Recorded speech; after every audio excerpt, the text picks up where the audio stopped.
तुम्हाला डेकोरेशन करून कळलं असेल की आम्ही आज कोठे आलेलो आहोत. तर आज होतं रिसेप्शन, त्याच लग्नाचा प्रोग्राम होता शेवटचा. तर रिसेप्शन आलेला आणि एवढं सुंदर भारी डेकोरेशन होतं ना की हे दक्षिणीच पूर्ण शूट केलेलं आहे. तर थोडाफार म्हटलं चल कशाला मोकळा सोड आता, मी पण थोडा व्हिडिओ वगैरे करून घेतला. आणि हिची थोडी गडबड सुरू होती की काकू आपण व्हिडिओ करू. तर थोडाफार व्हिडिओ वगैरे झाला आणि थोडंफार दक्षिणी पण असं थोडं शूट केलेलं होतं. भारी वाटत होतं आणि सुंदर लावून होतं हे पण.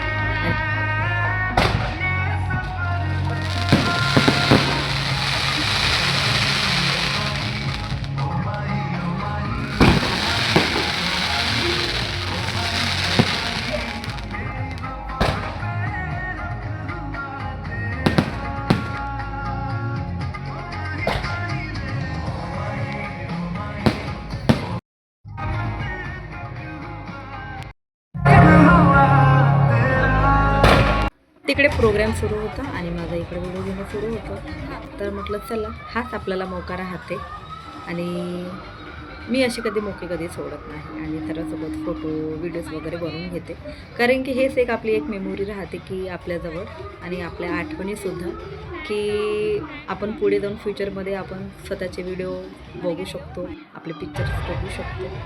तर मग आमचा खाण्याचा टाईम झालेला होता. तर इकडे गोला खाणं सुरू होते आणि मस्त गोला खात होते. मी म्हटलं खूप गर्दी होती, असू दे म्हटलं मग मी नंतर गोला वगैरे खाईल. तर खाणं वगैरे झालं, आमचं जेवण पण झालं आणि एवढी सुंदर लाईटिंग्स होती ना की खूप भारी वाटत होतं. आणि मग इकडे बसली मी, माझं मग जेवण वगैरे आटोपल्यानंतर गोला खाला आणि सर्वात आखरी मी गोला खाला आणि खरंच खूप छान आणि शांत वाटत होतं. आणि जेवण झाल्यानंतर खरंच थोडंसं थंड वगैरे खाल्लं तर थोडं बरं वाटतं. आणि हे क्यूटशी मुलगी तर हे खूप गोड आहे. हे त्याच रिलेटिव्हमधली आहे आणि माझ्याजवळ खूप येते. हे मला आवडते आणि हिला मी आवडते. हे धावत धावत माझ्याकडे आली सर्वांपासून. हिला सर्वजण आवडत होते. मग थोडेफार पिक्चर्स वगैरे काढले आणि काढल्यानंतर मग आम्ही म्हटलं चला, कारण की प्रोग्रामला भरपूर टाईम झालेला होता. मग आम्ही त्यांना म्हणजे शुभेच्छा कॉंग्रॅच्युलेशन्स करायला गेलेलो होतो आणि त्यानंतर मग दोघांनासुद्धा विशेष देऊन मग आम्ही निघालो. आता आम्हाला घरी जायचा टाईम झालेला होता आमचा आणि खूप भारी वाटत होतं. आणि हे बघा, हे आहे नवरदेवची बहीण आणि खूप छान स्वभाव आहे आणि खूप छान आहे, गोड आहे हिचा स्वभाव. आणि थोडा म्हटलं व्हिडिओ काढत होते मी माझा आणि इथं छान आरसा होता. ही नवरींची रूम होते आणि तेवढ्यामध्ये ह्या आल्या नवरदेवाच्या आई. तर यांनी पण थोडाफार माझ्यासोबत व्हिडिओ वगैरे काढला. आणि आता हे बघा, घरी आल्यानंतर हेअरस्टाईलसाठी 2 कस्टमर आलेली होते आणि हा असा पसारा बघा, कारण की एवढा पसारा आवरून मी जाऊ नव्हती शकत. तर मग म्हटलं घरी आल्यावरच नंतर आटपून घेते आणि थोडा घरी आल्यानंतर पण थोडा शूट करून घेतला. तर फायनली आम्ही घरी आलो आणि आता खरंच खूप थकून आहे.